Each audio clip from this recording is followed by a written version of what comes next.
I know a great deal about death.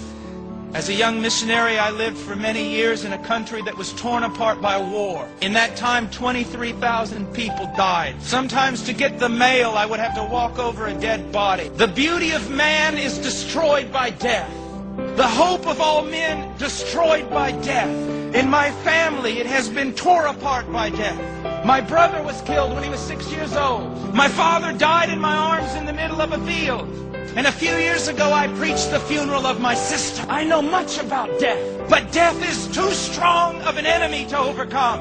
No matter how much you wrestle him, no matter how much you fight against him, no matter how much you live in self-denial that he is not going to knock on your door, know this, that he is coming for you. And there is nothing you can do about it.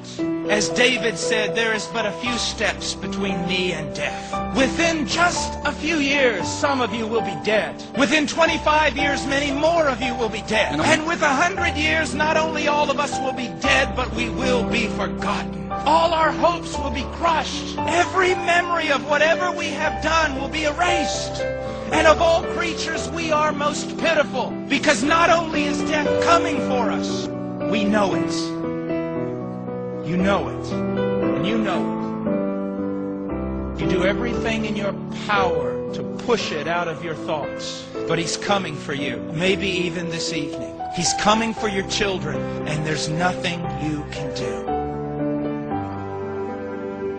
But there is one who has faced death head on.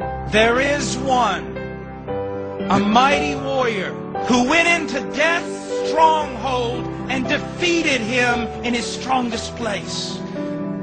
There is one who has overcome man's greatest enemy. His name is Jesus Christ. And he bore the sins of the world. And he died upon a tree. And he paid for the very thing that is the cause of our death. And on the third day, the Father raised him from the dead. And on the third day, the Holy Spirit raised him from the dead. And on the third day, he raised himself from the dead. And now the smallest, weakest believer can look death right in the face and say, "Oh, death, where is your victory? Grave, where is your sting? Sin, where is your power? You who have devoured nations, you will devour no more." You see, the gospel is good news, great news. God is crying out to you about it. Did not Paul the apostle himself say, "I am pleading with you, but it is though God is pleading with you through me"?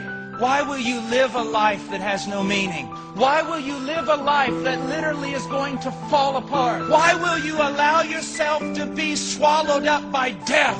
Why don't you come to Christ? What is holding you? What is this thing that has control of your mind and your heart? Come to Christ. You say, "Oh, it's too good to be true." It is true. You say, "Oh, I'm too great a sinner." You are not greater than the Christ, are you? You do not have more power than his grace, do you? Come to him.